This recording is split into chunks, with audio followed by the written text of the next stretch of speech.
ഓം ശരവണഭവ. എല്ലാവർക്കും കാർത്തികേയൻ യൂട്യൂബ് ചാനലിലേക്ക് സ്വാഗതം. ഇന്നത്തെ വീഡിയോയിൽ നമ്മൾ നോക്കുന്നത് കാർത്തിക നക്ഷത്രത്തിൽ നമ്മൾ എല്ലാ മാസവും ഭഗവാൻ മുരുകൻ്റെ മന്ത്രങ്ങൾ ചൊല്ലി പ്രാർത്ഥിക്കാറുണ്ട്. അടുപ്പിച്ച് 6 കൃത്തിക വരുന്ന ദിവസങ്ങളിൽ നമ്മൾ വ്രതമെടുത്ത് ഭഗവാനെ പ്രാർത്ഥിച്ചാൽ നമ്മൾ എന്താണോ ഭഗവാനോട് ചോദിക്കുന്നത് അത് ഭഗവാൻ നമുക്ക് സാധിച്ചു തരും എന്നാണ് പറയുന്നത്. അതുകൊണ്ട് തന്നെ ചില മാസങ്ങളിലെ കാർത്തിക നക്ഷത്രത്തിന് വളരെയധികം പ്രാധാന്യമുണ്ടെന്ന് ഞാൻ നേരത്തെ തന്നെ പറഞ്ഞിരുന്നു. മകരം, കർക്കിടകം, അതേപോലെ ഈ ഒരു വൃശ്ചികത്തിലെ കാർത്തികയും ഭഗവാന് വളരെയധികം പ്രിയപ്പെട്ടതാണ്. നാളെ കാർത്തിക നക്ഷത്രം ആരംഭിക്കുന്നത് വൈകുന്നേരം 5:59 കൂടിയിട്ടാണ്. അവസാനിക്കുന്നത് വ്യാഴാഴ്ച ഉച്ചയ്ക്ക് 2:51. അതുകൊണ്ട് തന്നെ ഞാൻ നിങ്ങളുമായിട്ട് ഇന്ന് പറയുന്ന ഒരു മന്ത്രം വെറും 6 പ്രാവശ്യം മാത്രം നിങ്ങൾ ചൊല്ലിയാൽ മതി. നിങ്ങൾക്ക് ഈ മന്ത്രം നാളെ വൈകിട്ടോ അല്ലെങ്കിൽ വ്യാഴാഴ്ച ഉച്ചയ്ക്ക് 2:51 മുൻപോ എപ്പോഴാണോ സമയം കിട്ടുന്നത് അതിന് മുൻപായിട്ട് ഭഗവാന് മുൻപിൽ ചൊല്ലിയാൽ മതിയാവും. ഈ ഒരു കാർത്തിക മുതൽ അടുപ്പിച്ച് 6 കാർത്തികകളിൽ നിങ്ങൾ വ്രതമെടുത്ത് ഇതേ രീതിയിൽ മന്ത്രം ചൊല്ലി ഭഗവാനോട് പ്രാർത്ഥിച്ചാൽ നിങ്ങൾ ചോദിക്കുന്ന ഒരാഗ്രഹം ഭഗവാൻ നിങ്ങൾക്ക് സാധിച്ചു തന്നിരിക്കും. അപ്പോൾ എന്താണ് നാളെ ചെയ്യേണ്ടതെന്നുള്ളത്? നാളത്തെ ദിവസം മുരുകഭഗവാന്റെ ക്ഷേത്രം വീടിനടുത്തുള്ളവരൊക്കെ അവിടെ പോയി ചെയ്യാം. അവിടെ പോയി ചെയ്യുന്നത് ഭയങ്കര നല്ല ഫലം നമുക്ക് പെട്ടെന്ന് തരും. അങ്ങനെയല്ല വീടിനടുത്തില്ലെന്നുണ്ടെങ്കിൽ നിങ്ങൾ വീട്ടിൽ ഭഗവാന്റെ ഫോട്ടോയ്ക്കോ വിഗ്രഹത്തിനോ വേലിൻ്റെ മുൻപിലോ ഇരുന്ന് ഈ ഒരു മന്ത്രം ചൊല്ലിയാൽ മതിയാവും. നാളത്തെ ദിവസം നോൺ വെജ് ഒന്നും കഴിക്കരുത്. അതായത് നോൺ വെജ് കഴിച്ചിട്ട് നിങ്ങൾ ഈ ഒരു മന്ത്രം ചൊല്ലുകയേ ചെയ്യരുത്. കാർത്തിക വ്രതം എടുക്കുന്നവർ ആ ഒരു വ്രതം എന്ന് പറയുന്നത് ഏതെങ്കിലും ഒരു നേരം അരിയാഹാരം കഴിച്ചുകൊണ്ട് ബാക്കി 2 നേരം പാലും പഴങ്ങളും കഴിച്ച് വ്രതം എടുത്തുകൊണ്ട് നിങ്ങൾക്ക് ഈ ഒരു മന്ത്രം ചൊല്ലാവുന്നതാണ്. അതാണ് അതിൻ്റെ ഒരു രീതി എന്ന് പറയുന്നത്. സൂര്യ ഉദയം മുതൽ സൂര്യ അസ്തമയം വരെയുള്ള ഒരു സമയം വ്രതമായിട്ടെടുക്കുക എന്നുള്ളതാണ്.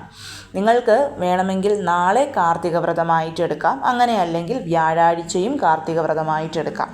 അത് നിങ്ങളുടെ താല്പര്യമാണ് ഏത് സമയത്ത് വ്രതമെടുക്കണം. കാരണം ബുധനും വ്യാഴവും ഉണ്ടെങ്കിലും വ്യാഴാഴ്ചയാണ് കാർത്തിക നക്ഷത്രം കൂടുതലുള്ളത്. അതുകൊണ്ട് ബുധനാഴ്ച വ്രതമെടുത്ത് ഈ മന്ത്രം ചൊല്ലിയാലും വ്യാഴാഴ്ച വ്രതമെടുത്ത് ഈ മന്ത്രം ചൊല്ലിയാലും ഒരേ ഫലം തന്നെ ആയിരിക്കും. നിങ്ങൾക്ക് ഏത് ദിവസം വ്രതമെടുത്ത് ഈ മന്ത്രം ചൊല്ലി പ്രാർത്ഥിക്കാനാണോ താല്പര്യം ആ ദിവസം നിങ്ങൾക്ക് വ്രതമെടുത്ത് മന്ത്രം ചൊല്ലി ഭഗവാനെ പ്രാർത്ഥിക്കാവുന്നതാണ്. ഏത് സമയത്താണ് ചൊല്ലുന്നതെങ്കിലും ഭഗവാന്റെ ഫോട്ടോയ്ക്ക് മുൻപിൽ 6 ദീപങ്ങൾ കൊളുത്തി വെക്കുന്നത്. കാരണം ഭഗവാനെ വളർത്തിയ 6 കാർത്തിക പെൺകുടികളുടെ ആ ഒരു സ്മരണയാണ് എപ്പോഴും കാർത്തികേയൻ എന്നുള്ള നാമധേയത്തിൽ ഭഗവാനെ നമ്മൾ പൂജിക്കുകയും പ്രാർത്ഥിക്കുകയും ഒക്കെ ചെയ്യുന്നത്. മാത്രമല്ല കാർത്തിക നക്ഷത്രത്തിന് ഈ ഭൂമിയിലുള്ള എനർജി എന്ന് പറയുന്നത് ഭയങ്കര ഹൈ ആയിട്ടുള്ള എനർജിയാണ്. സോ കാർത്തിക നക്ഷത്രം വരുന്ന ദിവസം ആ ഒരു എനർജി വളരെയധികം കൂടുതലായിരിക്കും ഭൂമിയിൽ. അതുകൊണ്ട് തന്നെ കാർത്തിക നക്ഷത്രം ഉള്ള സമയത്ത് തന്നെ നമ്മളിത് പ്രാർത്ഥിക്കണം. കാരണം വ്യാഴാഴ്ച 2:51 കഴിഞ്ഞാൽ രോഹിണി നക്ഷത്രം ആരംഭിക്കുന്നത് കൊണ്ട് തന്നെ വ്യാഴാഴ്ച വൈകിട്ട് നിങ്ങൾ ഈ ഒരു മന്ത്രം ചൊല്ലി പ്രാർത്ഥിക്കാൻ ഇരിക്കരുത്. അതാണ് ഞാൻ ഈ പറഞ്ഞതിന് പിന്നിലുള്ള അർത്ഥം എന്ന് പറയുന്നത്. സോ കാർത്തിക നക്ഷത്രത്തിൻ്റെ ആ എനർജി കംപ്ലീറ്റ് ആയിട്ട് നമുക്ക് കിട്ടണമെന്നുണ്ടെങ്കിൽ കാർത്തിക നക്ഷത്രം ഉള്ള സമയത്ത് തന്നെ നമ്മൾ പ്രാർത്ഥിക്കണം. 6 ദീപങ്ങൾ കൊളുത്തി വെക്കണം. അതിപ്പം ശരവണഭവ കോലം വരച്ചിട്ട് നിങ്ങൾക്ക് വേണമെങ്കിൽ 6 ദീപങ്ങൾ കൊളുത്താം. അല്ലെങ്കിൽ 6 വെറ്റില എടുത്ത് ഓരോ വെറ്റിലയ്ക്ക് പുറത്തും ഓരോ ദീപം കത്തിച്ച് 6 ദീപമാക്കാം. അങ്ങനെ അല്ലാന്നുണ്ടെങ്കിൽ വെറുതെ 6 ദീപങ്ങൾ ചുറ്റി വെച്ചിട്ടാണെങ്കിലും നിങ്ങൾക്ക് ഏത് രീതിയാണോ ഇഷ്ടം ആ രീതിയിൽ ചെയ്യും. ഇപ്പം നാളെയും നാളെ കഴിഞ്ഞും നിങ്ങൾ ഈ ഒരു ദീപം കൊളുത്തി പ്രാർത്ഥിക്കുകയാണെങ്കിൽ ശരവണഭവ കോലം കൊളുത്തി പ്രാർത്ഥിക്കുന്നതാണ് നല്ലത്. കാരണം ഭരണി കാർത്തിക നക്ഷത്രങ്ങളിൽ നമ്മൾ മുക്കോണം വരച്ച് ദീപം കൊളുത്തി പ്രാർത്ഥിക്കുമ്പോൾ അതിന് പെട്ടെന്ന് ഫലമുണ്ട്. അപ്പം ഈ ഒരു ശരവണഭവ കോലം എന്ന് പറയുന്നത് മുക്കോണം അടങ്ങിയിട്ടുള്ളതാണ്. 2 മുക്കോണങ്ങൾ കൂടിയിട്ടുള്ള 6 കോണുകളുള്ള ശരവണഭവ കോലം വരച്ച് അതിൽ നമ്മൾ 6 ദീപങ്ങൾ, നെയ് ദീപമാണ് ഏറ്റവും ശ്രേഷ്ഠം. നെയ്യ് ഇല്ലാത്തവർക്ക് നല്ലെണ്ണ ഒഴിച്ച് ദീപം കൊളുത്തി ആ ദീപത്തിന് മുൻപിലിരുന്ന് ഈ മന്ത്രം ചൊല്ലുമ്പോൾ വളരെ പെട്ടെന്ന് ഫലം കിട്ടും. ദീപത്തിൻ്റെ നാളം ഭഗവാനെ നോക്കിയിരിക്കുന്നത് പോലെ വേണം കൊളുത്താൻ വേണ്ടിയിട്ട്. അതിനുശേഷം ഞാൻ ഈ പറയുന്ന ഇത് കാർത്തിക നക്ഷത്രത്തിൻ്റെ ഗായത്രി മന്ത്രമാണ്. നിങ്ങൾ ആദ്യം തന്നെ ചെയ്യേണ്ടത് കാർത്തിക മാതാക്കളാണെന്ന് സങ്കല്പിച്ച് 6 പൂക്കൾ ഈ 6 ദീപത്തിൻ്റെ അടുത്തും സമർപ്പിക്കുക എന്നുള്ളതാണ്. അപ്പം കാർത്തിക പെൺകൊടികൾ വളർത്തിയ ആ ഒരു കാർത്തികേയ ഭഗവാന് വേണ്ടി നമ്മൾ പ്രാർത്ഥിക്കുമ്പോൾ അവരുടെ അനുഗ്രഹം, ആ മാതാക്കളുടെ അനുഗ്രഹവും കൂടി നമുക്ക് വേണം. അപ്പോൾ ചുമന്ന കളറിലെ പൂക്കളാണ് ഏറ്റവും ശ്രേഷ്ഠം. 6 അരളിപ്പൂവോ 6 ചെമ്പരത്തിപ്പൂവോ 6 ചെത്തിപ്പൂവോ അങ്ങനെ, അല്ലെങ്കിൽ 6 റോസാപ്പൂവോ ഓരോ ദീപത്തിൻ്റെ അടുത്തും ഓം ശരവണ ഭവ എന്ന് പറഞ്ഞുകൊണ്ട് നിങ്ങൾ സമർപ്പിക്കണം. അപ്പോൾ നമ്മൾ മനസ്സിൽ ഓർക്കേണ്ടത് കാർത്തിക പെൺകൊടികളെയാണ് നമ്മൾ മനസ്സിൽ ചിന്തിക്കേണ്ടത്.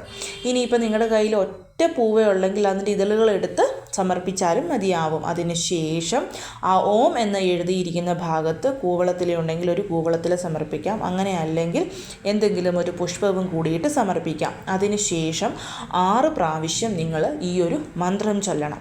ഇനി ക്ഷേത്രത്തിൽ പോയി ചെയ്യാൻ ആഗ്രഹിക്കുന്നവരാണെന്നുണ്ടെങ്കിൽ നിങ്ങൾ ചൊല്ലേണ്ടത്, ക്ഷേത്രത്തിൽ പോകുന്നു, ഭഗവാൻ ആ ക്ഷേത്രത്തിൽ എന്തെങ്കിലും ഒരു പൂവോ പുഷ്പമോ വാങ്ങി സമർപ്പിച്ചതിന് ശേഷം ദീപം കൊളുത്തി വെക്കാൻ പറ്റുന്ന ക്ഷേത്രമാണെങ്കിൽ നിങ്ങൾക്ക് 6 ദീപങ്ങൾ കൊളുത്താം. ഇല്ലെങ്കിൽ ഒരു ദീപമെങ്കിലും കൊളുത്തിയിട്ട് 9 പ്രാവശ്യം ഈ മന്ത്രം ചൊല്ലണം. വീട്ടിലാണെങ്കിൽ നിങ്ങൾ 6 പ്രാവശ്യം ചൊല്ലിയാൽ മതി. ക്ഷേത്രത്തിലാണെങ്കിൽ 9 പ്രാവശ്യം നമ്മൾ ഈ ഒരു മന്ത്രം ചൊല്ലണം. അതും ഭഗവാൻ ഇരിക്കുന്ന ആ ഒരു ശ്രീകോവിലിന് 9 പ്രാവശ്യം വലത്ത് വെച്ചിട്ട് വേണം നമ്മൾ ഈ ഒരു മന്ത്രം ക്ഷേത്രത്തിൽ ചൊല്ലാൻ വേണ്ടി. ഞാൻ പറഞ്ഞത് മനസ്സിലായി എന്ന് വിശ്വസിക്കുന്നു.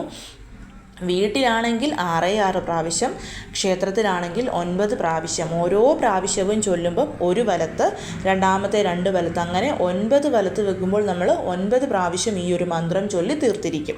അതാണ് ക്ഷേത്രത്തിൽ പോകുന്നവർ ചെയ്യേണ്ടത്. ഇനി നിങ്ങൾക്ക് അടുപ്പിച്ച് 6 മാസം ഈ ഒരു മന്ത്രം ചൊല്ലണം, 6 കാർത്തികകളിൽ ചൊല്ലണമെന്നുണ്ടെങ്കിൽ ആദ്യത്തെ പ്രാവശ്യം ക്ഷേത്രത്തിൽ പോയി, രണ്ടാമത്തെ പ്രാവശ്യം പറ്റിയില്ല, വീട്ടിൽ ചെയ്തോട്ടെ എന്ന് ചോദിച്ചു കഴിഞ്ഞാൽ തീർച്ചയായിട്ടും ചെയ്യാവുന്നതാണ്. അതിൽ തെറ്റുകളൊന്നുമില്ല. അപ്പോൾ പക്ഷേ 9 പ്രാവശ്യം തന്നെ നിങ്ങളിത് ചൊല്ലണം.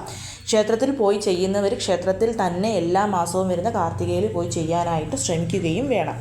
അപ്പോൾ ഇത്രയുമാണ് നമ്മൾ ചെയ്യേണ്ടുന്ന കാര്യങ്ങൾ. അങ്ങനെ നമ്മൾ ദീപം കൊളുത്തി, ചുമന്ന കളറിലെ പൂക്കൾ സമർപ്പിച്ചു, നടുക്ക് കൂവളത്തിൽ അല്ലെങ്കിൽ നിങ്ങളുടെ കയ്യിലുള്ള പൂവ് സമർപ്പിച്ചതിന് ശേഷം നമ്മൾ കുങ്കുമം സമർപ്പിച്ചുകൊണ്ടാണ് ഈ ഒരു മന്ത്രം ചൊല്ലുന്നത്. കുങ്കുമം സമർപ്പിച്ചുകൊണ്ടുള്ള മറ്റൊരു പ്രാർത്ഥന നിങ്ങൾക്ക് ഞാൻ പറഞ്ഞു തന്നിട്ടുണ്ട്. അതെല്ലാവർക്കും ഫലം കിട്ടിയിട്ടുള്ള പ്രാർത്ഥനയാണ്.